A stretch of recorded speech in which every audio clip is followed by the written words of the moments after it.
আগামী রবিবার ২১শে জুলাই গুরু পূর্ণিমার দিন ভুল করেও মুখে তুলবেন না এই তিনটি সবজি। আপনি যদি না জেনে ভুলবশত এই তিনটি খাবার খেয়ে ফেলেন তাহলে জীবনে নেমে আসবে ঘোর অমঙ্গল। চতুর্দিক থেকে আপনার জীবনে দুঃখ, কষ্ট, রোগ, জ্বালা, যন্ত্রণা, আপদ বিপদ, এমনকি দারিদ্রতাও আপনাকে ঘিরে ধরবে। উপার্জনের অর্ধেক টাকা বেরিয়ে যাবে চিকিৎসার পেছনে। তাই আজকেই সাবধান হয়ে যান। নমস্কার বন্ধুরা, ভক্তিমূলক কথা চ্যানেলে জানাই আপনাদের সকলকে স্বাগত। বন্ধুরা, আশা করছি ঈশ্বরের আশীর্বাদে আপনারা প্রত্যেকেই ভালোই আছেন এবং সুস্থই আছেন। সামনেই আসতে চলেছে গুরু পূর্ণিমা। হিন্দু ধর্মের গুরুর স্থান ঈশ্বরের সমান। হিন্দু পঞ্জিকা অনুসারে আষাঢ় মাসে শুক্লপক্ষের পূর্ণিমার তিথি আষাঢ় পূর্ণিমা বা গুরু পূর্ণিমা হিসেবে পালিত হয় ভগবানের রূপে গুরুকে সম্মান, পুজো এবং গুরুত্ব দেওয়ার জন্য।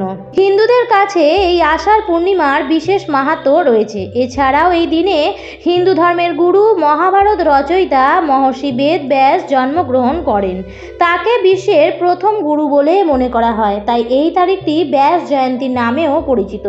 গুরু পূর্ণিমা একটি অত্যন্ত পুণ্যতিথি এবং এই বছর গুরু পূর্ণিমায় পড়েছে সর্বার্থ সিদ্ধি যোগ, বিষ্কম্ভ যোগ এবং প্রীতি যোগ। বন্ধুরা, হিন্দু শাস্ত্র মতে খাবারকে অনেক গুরুত্ব দেওয়া হয়েছে। আর আমাদের জীবনে সুস্থ থাকতে, আয় উন্নতি করতে, শান্তিতে জীবনযাপন করতে খাবারের অনেক ভূমিকা রয়েছে। কারণ এই খাবার নির্ধারণ করে আমাদের জীবন কতটা ভালোভাবে কাটবে, আমরা কতটা সুস্থ থাকব। ঠিক এরই পাশাপাশি আমরা দৈনন্দিন জীবনে চলাফেরার মধ্যে না জেনে এমন কিছু ভুল কাজ করে ফেলি যার অশুভ ফল আমাদেরকেই ভুগতে হয়। বন্ধুরা, হিন্দু শাস্ত্র মতে বিশেষ বিশেষ দিনে কিছু কিছু খাবার রয়েছে যেগুলি আমাদের খাওয়া একেবারেই উচিত নয়। বন্ধুরা, আমরা প্রত্যেকেই জানি মা লক্ষ্মী অত্যন্ত চঞ্চলা, তাই গুরু পূর্ণিমার দিনে ভুল করেও এই তিনটি খাবার একেবারেই মুখে তুলবেন না।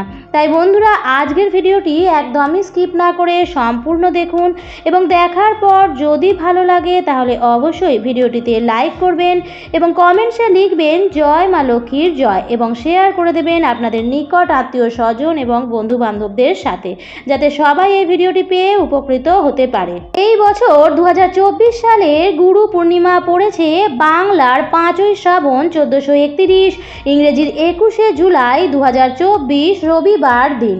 পূর্ণিমা তিথি শুরু হচ্ছে ইংরেজির 20 জুলাই শনিবার সন্ধে 5:59 থেকে। পূর্ণিমা তিথি থাকবে পরের দিন 21শে জুলাই রবিবার বেলা 3:46 পর্যন্ত। উদয়া তিথিকে মান্যতা দিয়ে পূর্ণিমা পালিত হবে 21শে জুলাই 2024 রবিবার দিন। এই বছর গুরু পূর্ণিমা বা আষাঢ় পূর্ণিমায় গঠিত হচ্ছে সর্বশ্রেষ্ঠ ও উত্তম তিনটি যোগ। এই শুভ তিনটি যোগ থাকবে 21শে জুলাই সকাল 5:37 থেকে 22শে জুলাই মাঝরাত 12:14 পর্যন্ত। গুরু পূর্ণিমা হলো গুরু ও শিষ্যের মধ্যে বিশ্বাস ও উপাসনার দিন।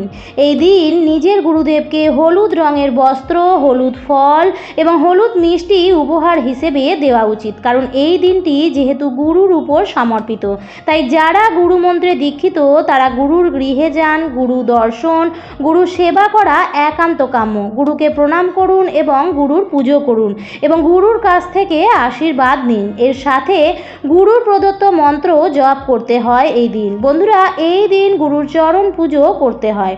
গুরু তার শিষ্যকে অজ্ঞতার অন্ধকার থেকে বের করে জ্ঞানের আলোর দিকে নিয়ে যান। জীবনকে সঠিক দিক নির্দেশনা দেওয়ার ক্ষেত্রে গুরুর বিশেষ অবদান থাকে। বন্ধুরা, প্রথমেই বলবো গুরু পূর্ণিমার দিন ভুলেও খাবেন না আমিষ জাতীয় খাবার, এর ফলে মহা পাপ হবে।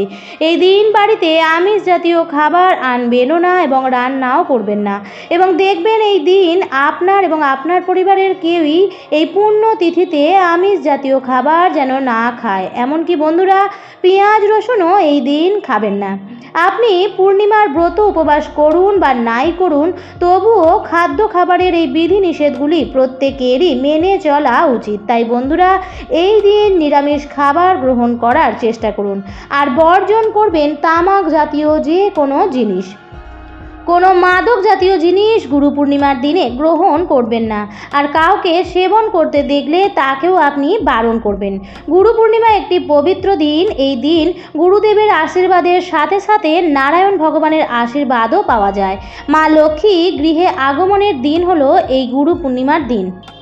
মা লক্ষ্মী যে কোনো সময়ে গৃহে আগমন করেন না, তার জন্য নির্দিষ্ট তিথি থাকে। আর এই পূর্ণিমা তিথি হলো এমন এক তিথি যা মা লক্ষ্মীর গৃহে আগমনের তিথি।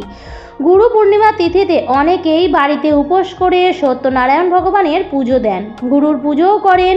বাড়িতে সুখ সমৃদ্ধির জন্য অনেকেই মা লক্ষ্মী এবং নারায়ণ ভগবানেরও পুজো দেন। চেষ্টা করবেন ভগবানের ভোগের জন্য কোনো খাবার বানাতে, অর্থাৎ যদি পারেন তাহলে খিচুড়ি বা অন্ন ভোগ দিতে পারেন এবং ঠাকুরকে ভোগ লাগানোর পরে সেটি প্রসাদ হিসেবে গ্রহণ করতে পারেন। আবার অনেকেই আছে এই দিন বাড়িতে অন্ন ভোগ ঠাকুরকে দেন না, সেক্ষেত্রে আপনারা লুচি সুজিও ভোগ হিসেবে গ্রহণ করতে পারেন।